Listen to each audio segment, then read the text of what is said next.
അവിടെയാണ് അള്ളാഹിന്റെ റസൂൽ സല്ലല്ലാഹു അലൈഹി വസല്ലം തങ്ങൾ വന്ന് ഒട്ടകം മുട്ടുകുത്തി എന്ന് പറഞ്ഞു. അതായത് സ്വഹാബത്തിന്റെ ആവശ്യാനുസരണം റസൂലുള്ളാഹിനോട് അവർ പറഞ്ഞു, നബി ഇവിടെ നിസ്കരിക്കാനൊന്നും പള്ളിയില്ല, അതുകൊണ്ട് ഇവിടെ പള്ളി ഉണ്ടാക്കണം എന്ന് പറഞ്ഞു.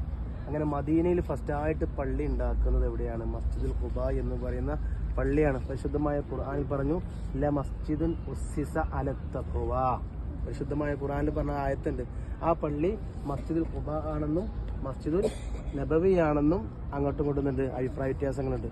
ഇത് പരിശുദ്ധമായ ഖുർആനിൽ പറഞ്ഞ മസ്ജിദുൻ ഉസ്സിസ അല തഖ്വ. പരിശുദ്ധമായ ഈ പള്ളി ഉണ്ടാക്കിയത് തഖ്വ, സൂക്ഷ്മതയുടെ മേലുണ്ടാക്കിയ പള്ളിയാണേത് മസ്ജിദുൽ ഖുബാ എന്നും അള്ളാഹുവിന്റെ ഹബീബായ റസൂലുള്ളാഹി സ്വല്ലല്ലാഹു അലൈഹി വസല്ലമ തങ്ങൾ എല്ലാ ആഴ്ചയിലും എല്ലാ ശനിയാഴ്ചയും ഇവിടെ വന്നിട്ട് എന്തായിട്ടുണ്ട്?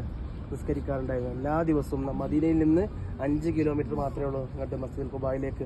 അള്ളാഹുവിന്റെ റസൂൽ എല്ലാ ശനിയാഴ്ചയും മസ്ജിദുൽ ഖുബായിൽ വന്ന് എന്താക്കാറുണ്ട്? 2 റക്അത്ത് നിസ്കരിക്കാറുണ്ട്.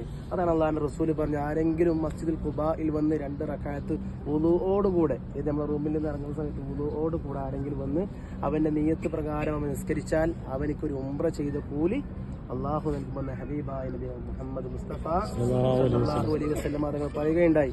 അതായത് ഇത് കണ്ടെങ്കിൽ പ്രത്യേക ഒരു മാർക്ക് ചെയ്ത് ഇങ്ങനെ കണ്ടു സ്ഥലം റൗണ്ട്, അതായത് ഇതൊരു കിണറായിരുന്നു. ഹബീബായ മുത്തുനബിയും സ്വഹാബത്തൊക്കെ ഉള്ള സമയത്തൊരു കിണറുണ്ടായിരുന്നു. ആ കിണർ ഇപ്പം മൂടി അടച്ചിട്ട് ഇപ്പം പ്രത്യേകം ഒന്ന് മാർക്ക് ചെയ്ത് വെച്ചിട്ടുള്ളതാണ്. അതായത് ഈ കിണറ്റിൽ നിന്ന് ഹബീബായ റസൂലുള്ളാഹി സല്ലല്ലാഹു അലൈഹി വസല്ലം തങ്ങൾ സ്വഹാബത്തും വെള്ളം കുടിക്കുകയൊക്കെ ഇതിൽ നിന്ന് കുടിക്കുകയും കുളിക്കുകയും ചെയ്തിട്ടുണ്ട്. ഇതാണ് ചരിത്രം പറയുന്നത്. മാത്രമല്ല ആദ്യം സല്ലല്ലാഹു അലൈഹി വസല്ലം തങ്ങൾ വലത് ഭാഗത്ത് വന്നിരുന്നു.